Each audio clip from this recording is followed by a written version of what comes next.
अस्सलाम वालेकुम, I hope you all are doing well. तो जैसा कि आप सबका कल फिजिक्स का पेपर है and this video is going to be super important for you people because इस वीडियो में मैं आपको ऐसी चीज़ें बताने वाला हूं, अगर आप वो चीज़ें फॉलो करोगे अपने कल एग्जामिनेशन हॉल में, इंशाल्लाह कोई भी मतलब वो रिग्रेट लेके तो नहीं निकलोगे आप बाहर एग्जामिनेशन हॉल से। इंशाल्लाह यही होगा कि मेरा पेपर बहुत ही अच्छा गया।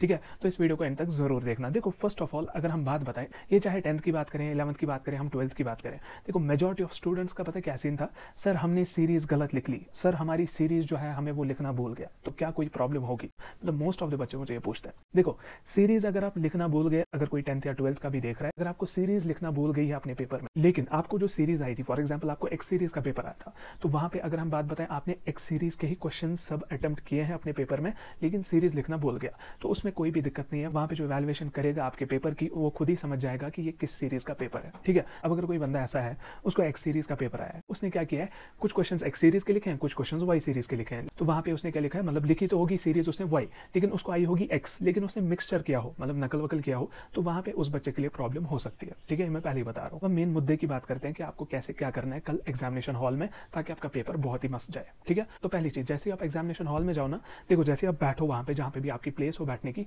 तो वहां पे जैसे आप बैठो, देखो रब जितनी इल्मा 21 टाइम्स पढ़ लेना और या अलीमो 111 टाइम्स पढ़ लेना। Hardly it will take 2 to 3 minutes ये पढ़ लेना। अब ये मैं मुस्लिम्स के लिए बता रहा हूँ, अगर कोई नॉन मुस्लिम देख रहा है तो ये टिप उसके लिए नहीं है। ठीक है, तो अब अगर हम बात करें, देखो first of all make sure जैसे आप पेपर ले रहे हो, आंसर स्क्रिप्ट प्लस आपका क्वेश्चन पेपर, तो आपका जो भी सीरीज है ना, वो सबसे पहले लिख दो। कहाँ पे? आंसर शीट पे। ये नहीं देखना कि मैं एंड में लिखूंगा, ये सब जो भी डिटेल्स है ना वो पहले ही फिल करके रखो, चाहे आपका नाम हो, रोल नंबर हो, माँ का नाम हो, बाप का नाम हो, सब कुछ अच्छे से डिटेल्स फिल कर लेना। ये पहले कुछ 2-3 मिनट में आप खत्म कर लोगे।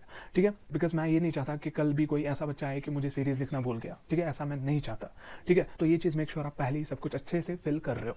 ओके, तो उसके बाद हमें क्या करना है, जैसे ही हमारे पास पेपर आया, तो पेपर में फर्स्ट ऑफ ऑल ये चीज देख लेना कि मुझे कौन कौन से क्वेश्चंस आते हैं। मैं तो ये दुआ करता हूँ कि सभी क्वेश्चंस ऐसे हो जो आप सभी को मतलब ऐसा हो कि नहीं ये भी आता है, ये भी आता है। लेकिन अब मैं ये चीज क्यों बता रहा हूँ, देखो ये चीज पहले ही देख लेना कि मैं किस क्वेश्चन से अपने पेपर में स्टार्टिंग करने वाला हूँ या करने वाली हूँ, because first impression is last impression. अगर पहले ही आपने पेपर अपना अच्छे से किया हो, मतलब पेपर की बिगनिंग ही मतलब शुरुआत ही बहुत तगड़ी हो, तो जो पेपर चेक करने वाला होगा उस पर भी इंप्रेशन अच्छा पड़ जाता है। तो क्या करना है, फॉर एग्जाम्पल कोई बच्चा ऐसा करता है ना, पहले सेक्शन ए कर लिया, फिर बीच में उसमें सेक्शन बी घुसा दिया, फिर सेक्शन सी का और एक क्वेश्चन घुसा दिया, मतलब ऐसे वो करता है, वो मिक्सअप कर देता है सेक्शंस को। तो वहां पे हमें सेक्शंस को मिक्सअप नहीं करना। We have to make sure कि हम उस सेक्शन से स्टार्ट करें जो हम पूरा श्योर है कि नहीं इसके क्वेश्चंस तो मुझे एटलीस्ट सारे के सारे अच्छे से आते हैं।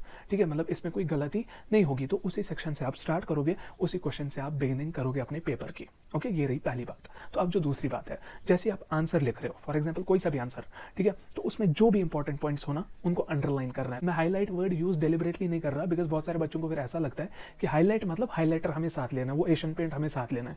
नहीं, वैसा कुछ नहीं करना है, सिर्फ अंडरलाइन करना है। चाहे आप पेंसिल से करो या जिस पेन से लिख रहे हो उसी पेन से उस चीज को अंडरलाइन करो। बिकॉज जब हम आंसर शीट्स भी देखते हैं ना, जब वो चेक होती है, जो इवैल्यूएशन करता है ना, वो सबसे पहले उन्हीं चीजों पे फोकस करता है और वहीं पे वो टिक भी मारता है, मतलब जहां पे अंडरलाइन हो वहां पे टिक। ये समझ लेना, जो एग्जामिनर है ना वो वही अंडरलाइन वाले पॉइंट ज्यादा चेक करेगा। ठीक है, एंड उसी के बेसिस पे अगर आपने वो इंपॉर्टेंट पॉइंट्स, जो कीवर्ड्स, की पॉइंट्स, की सेंटेंसेस अगर आपने अपने आंसर में मेंशन कर लिया, तो समझ लेना आपका जो आंसर है वो उसमें पूरे मार्क्स दे देंगे। ओके, तो ये तो रही इस चीज की बात। अब हम बात करते हैं आपके एमसीक्यूज की। देखो एमसीक्यूज में आपको ऐसा होता है, फॉर एग्जांपल क्वेश्चन आए, फिर 4 ऑप्शंस आए, तो मैं आपको ये रिकमेंड करता हूं, अगर आपके पास टाइम है तो देखो ये चीज गलत नहीं है कि फॉर एग्जांपल क्वेश्चन नंबर 1 है एमसीक्यू का, आप ऐसे लिख रहे हो क्वेश्चन नंबर 1, फिर यहाँ पे ऑप्शन लिख रहे हो कि कौन सा, फॉर एग्जांपल उसका आंसर है न्यूटन्स थर्ड लॉ, तो आपने लिखा option C Newton's third law. ये गलत नहीं है, बट मैं आपको क्या रिकमेंड करता हूँ, अगर आपके पास अच्छा खासा टाइम बचता है तो क्या करना, जो क्वेश्चन हो ना साथ में लिख लेना, लाइक दिस के पहले क्वेश्चन, फिर ऐसे अंडरलाइन डाल देना, उस अंडरलाइन में ही आंसर लिख लेना, मतलब जो भी ऑप्शन उसके लिए करेक्ट हो। ठीक है, अगर फॉर एग्जांपल आप फॉर्मूला कोई से भी यूज करते हो, फॉर एग्जांपल न्यूमेरिकल या कोई से भी डेरिवेशन, उसमें जो भी फॉर्मुलाज आप यूज कर रहे हो, चाहे आप न्यूमेरिकल में फॉर्मुलाज यूज कर रहे हो, तो वो सारी की सारी फॉर्मुलाज अच्छे से मेंशन करना, कोई एक्सप्रेशन है उसको अच्छे से एक्सप्लेन करना। अब कोई बताएगा इसका मतलब क्या है, फॉर एग्जांपल हम ये लिखेंगे by using F is equal to ma, मतलब वहां पे ये चीज लिख लेना, where F is force, m is mass and a is acceleration. तो ऐसे आपको ये चीजें मेंशन करनी पड़ती है, बिकॉज ये जो है ना पेपर प्रेजेंटेशन बहुत ही इंपॉर्टेंट रोल प्ले करता है जब आपका पेपर चेक हो रहा होता है। ठीक है, ऐसे ही नहीं आप जाओगे ना कि मच्छर मार के आगे, तो वहां पे भी उस चीज से भी बहुत ही इंपैक्ट पड़ता है। ठीक है, तो जितनी अच्छी आपकी पेपर प्रेजेंटेशन होगी उतना ज्यादा आपको हेल्प मिलने वाली है, उतना ज्यादा आपके मार्क्स अच्छे आने वाले हैं। अब मैं ऐसा नहीं बनाऊंगा ना कि लाइक लास्ट 1 डे स्ट्रैटेजी जैसे बाकी बनाते हैं, तो ऐसा मैं नहीं कर सकता। अभी मैंने आपको लास्ट मिनट टिप दी है उसी टाइम जब आपका केमिस्ट्री पेपर खत्म हुआ था, राइट। अगर आपने वो चीज अच्छे से फॉलो की होगी तो आपकी प्रिपरेशन बहुत ही तगड़ी होगी। अब हम बात करते हैं और एक चीज की, वो है जहां पे भी लगे कि डायग्राम या ग्राफ आपको दिमाग में आ रहा है कि नहीं इस चीज को अगर मैं ग्राफ से भी समझा सकूं, लाइक आपने थ्योरी लिखी, फिर आपको ये लग रहा है कि नहीं इसको ग्राफ भी बनाए तो अच्छा लगेगा ज्यादा, या इसको डायग्राम भी बनाए तो अच्छा लगेगा ज्यादा, तो वहां पे सोचना नहीं है है, डायरेक्टली बना दो। जो आपके दिमाग में आ रहा है कि डायग्राम ग्राफ आ रहा है दिमाग में, तो बना दो। ये कंपलसरी नहीं है, बट मैं बता रहा हूँ, अगर मेंशन भी नहीं है ना कि लाइक डायग्राम बनाओ, तो अगर आपको स्टिल लग रहा है कि नहीं अगर मैं डायग्राम बनाऊंगा इससे ज्यादा अच्छा इंप्रेशन पड़ने वाला है, तो अगर टाइम है तो बना दो, अगर नहीं टाइम है तो उतना ही लिखो जितना उसने पूछा है। ओके, तो ये तो रही उन क्वेश्चंस की बात। तो अगर हम और एक चीज की बात करें, फॉर एग्जांपल कोई सा भी ऐसा होता है कि differentiate between this and that, मतलब कुछ भी डिफरेंस वाले क्वेश्चंस जो होंगे, तो उनमें अलाइनमेंट प्रॉपर होनी चाहिए। ये तो एक नॉर्मल चीज। लाइक फॉर एग्जांपल अगर आपको बताएं कि स्पीड और वेलोसिटी के बीच में डिफरेंसेस लिखो, तो आप क्या करोगे? अगर आप वेलोसिटी का यहां से स्टार्ट कर रहे हो ना पहला पॉइंट, इसका भी पहला पॉइंट यहीं से स्टार्ट होना चाहिए। दूसरा पॉइंट अगर आप इस लाइन से स्टार्ट कर रहे हो, इसका दूसरा पॉइंट भी उसी लाइन से स्टार्ट होना चाहिए। मतलब alignment should be proper. Okay, तो ये तो रही नॉर्मल चीज। अब मैं और एक चीज जो इंपॉर्टेंट है, अगर यही जो क्वेश्चन है स्पीड और वेलोसिटी या डिस्टेंस डिस्प्लेसमेंट या कुछ भी क्वेश्चन पूछ सकता है, वो बताएगा कि इन दो चीजों के बीच में डिफरेंस बताओ। तो आपको क्या करना है? आपको देखना है पहले कितने मार्क्स के लिए पूछा गया है। अगर फॉर एग्जांपल 3 मार्क्स के लिए पूछा गया, तो मिनिमम दिमाग में रखना 4 से 5 पॉइंट आपको लिखने ही लिखना है। ठीक है, तो अगर फॉर एग्जांपल 4 मार्क्स का पूछा है या 5 मार्क्स का पूछा गया है, तो 5 मार्क्स के लिए आपको 6 से 7 पॉइंट मिनिमम लिखने ही लिखने हैं विद प्रॉपर अलाइनमेंट, ताकि आपके जो उस क्वेश्चन में है अच्छे से मार्क्स आ जाए, मतलब फुल मार्क्स आ जाए।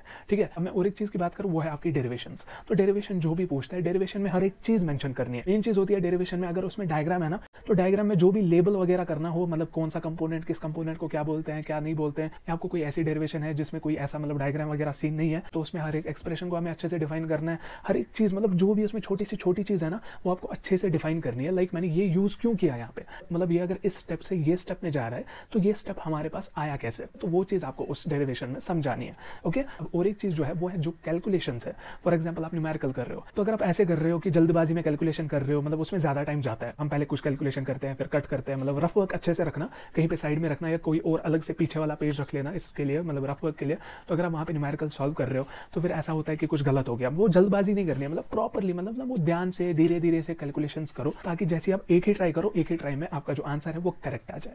ओके, तो आप जो एंड में मैं बात बताने वाला हूं वो है आपका रिवीजन। जैसे आप अपना पेपर खत्म करो, तो जो एंड का टाइम होगा तो उसमें अच्छे से रिवाइज करो अपने पेपर को। अब ये नहीं कि आप आंसर याद करने बैठो, ये करना है कि देखना है क्वेश्चन नंबर मैंने प्रॉपरली लिखे हैं, मतलब एमसीक्यूज अगर मैंने अटेम्प्ट करे क्या मैंने उसमें प्रॉपर वो नंबरिंग दी है, मतलब सब कुछ देखना है। एंड जो अंडरलाइनिंग है वो देखो कहाँ कहाँ पे और अंडरलाइनिंग करने की जरूरत है, वो पेंसिल उठा के लग जाओ अंडरलाइनिंग करने में। तो मेन चीज है जब आप रिवीजन करते हो उसमें अच्छे से देखो मैंने सीरीज अच्छे से लिखी है, मैंने नाम वाम अच्छे से लिखा है, रोल नंबर प्रॉपरली लिखा है या नहीं, मतलब वो चीजें अच्छे से आप देख लोगे। ठीक है, तो ये थी आपकी ऐसी टिप्स। अगर आप ये चीज दिमाग में रखोगे, इंशाल्लाह आपका पूरा पेपर अच्छे से जाएगा। और साथ ही साथ मैं चाहता हूँ जितने भी बच्चे ये वीडियो देख रहे हैं नीचे कमेंट्स में जरूर लिखें इंशाल्लाह आई विल शाइन। ठीक है, तो बाकी इस वीडियो को लाइक और शेयर करें हर एक बच्चे के साथ, और साथ ही साथ हमारी चैनल को सब्सक्राइब जरूर करें, ताकि आपको ऐसी बेनिफिशियल वीडियोस और लेटेस्ट अपडेट्स मिलती रहें। सो हम मिलते हैं किसी और वीडियो में, तब तक के लिए अल्लाह हाफिज, टेक केयर।